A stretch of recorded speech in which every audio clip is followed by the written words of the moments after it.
আসসালামু আলাইকুম আফরা ভাইয়ারা, সবাই কি তখন ভালো আছেন? আলহামদুলিল্লাহ, আমিও ভালো আছি। আজও শীতের একটা সহজভাবে পিঠার রেসিপি নিয়ে চলে আসলাম। কালারিং পাটিসাপটা পিঠা সহজেই তৈরি করে নিতে পারবেন আর ঝামেলা ছাড়া, খুবই কম সময়ের মধ্যে। অল্প পরিমাণ আটা থাকলেই এত সুন্দর তুলতুলে নরম পাটিসাপটা তৈরি করে নিতে পারবেন। স্বাদ অনুযায়ী লবণ দিয়ে দিলাম আর নর্মাল পানি দিয়ে অল্প অল্প পানি দিয়ে একটা ব্যাটার তৈরি করে নেব। আগে কখনো কি এরকম পিঠা খেয়েছেন? না খেলে একবার হলো কালারিং পাটিসাপটাটা তৈরি হইরা খাইউন। অল্প কিছু আটা গড়ে থাকলেই কিন্তু এত সুন্দর পাটিসাপটা তৈরি করে নিতে পারবেন। ব্যাটারটা আমি হাত দিয়ে ভালো করে তৈরি করে নেব, যাতে কোনো দানা দানা ভাব ব্যাটারের মধ্যে না থেকে যায়। প্লিজ আপুরা ভাইয়ারা, চ্যানেলটা সাবস্ক্রাইব করে পাশে থাকুন। আরও সহজ পিঠা রেসিপি নিয়ে আসবো আপনাদের মাঝে। সবাই লাইক কমেন্ট করুন আর ভালো লাগলে ভিডিওটা অবশ্যই প্লিজ আপুরা ভাইয়ারা শেয়ার দিয়ে দিন।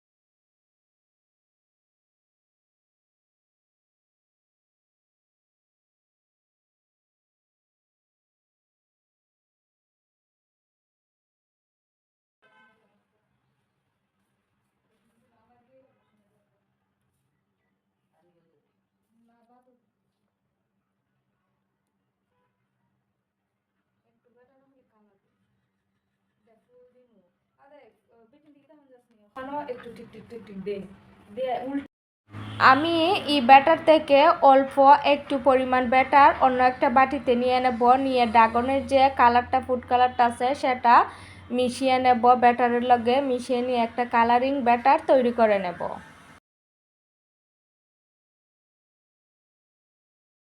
আমি ব্যাটারটা কতটা ঘনত্ব রেখে দিছি সেটা আপনাদেরকে দেখিয়ে দিতেছি। অবশ্যই দেখে বুঝে যাচ্ছেন যে কতটা ঘনত্ব ব্যাটারটা রেখে দিছি।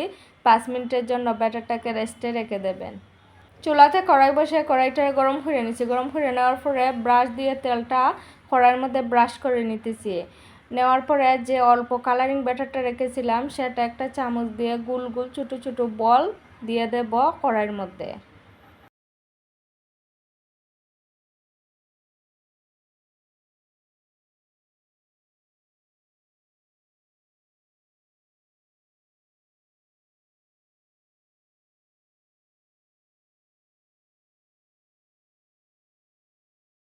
আমি সাদা ব্যাটারটা তৈরি করছিলাম, সেই ব্যাটারটা দিয়ে দেবো গোল একটা চামচ দিয়ে দিয়ে চামচের পিছন সাইড দিয়ে একেবারে গোল রুটির মতন তৈরি করে নেব। নিয়ে অবশ্যই ঢাকনা দিয়ে দেবো 2 সেকেন্ডের জন্য। ঢাকনা দিলেও হবে, না দিলেও হবে, ঢাকনা দিলে বেশি একটু ভালো হয় পাটিসাপটা পিঠার জন্য। পাটিসাপটা পিঠার পুরটা আমি আগেই রেডি করে রেখেছিলাম। আজকে পুরটা ভিন্ন রকমভাবে রেডি করছি, যাতে ভিন্ন রকম একটা স্বাদ পাওয়া যায় পাটিসাপটা পিঠার মধ্যে। তো সেমাই, নারকেল, দুধ, চিনি দিয়ে একটা ব্যাটার তৈরি করে রাখছি। সেই ব্যাটারটাই এখন পাটিসাপটার মধ্যে দিয়ে দেব। শীতের সময় এই পাটিসাপটা পিঠাটা একবার হলেও বাসাতে ট্রাই করবেন। অনেক মজার একটা পিঠা, খুব ভালো লাগে শীতের সময় এই পিঠাটা খাইতে। আমি অনেকগুলা পাটিসাপটা তৈরি করে নিব।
আমার অনেকগুলো পাটিসাপটা পিঠা তৈরি হয়ে গেছে, দেখতে যতটা লোভনীয়, খাইতে তার চেয়েও দুর্দান্ত স্বাদ। আসলে কালারিং পাটিসাপটাটা দেখার সৌন্দর্য, তাও আমি ড্রাগনের ফুড কালার দিছি, তো অসম্ভব একটা স্বাদ আসে, তুলতুলে নরম সফট। একবার হলো বাসাতে ট্রাই করবেন এই পাটিসাপটা পিঠাটা। আসসালামু আলাইকুম, সবাই ভালো থাকবেন।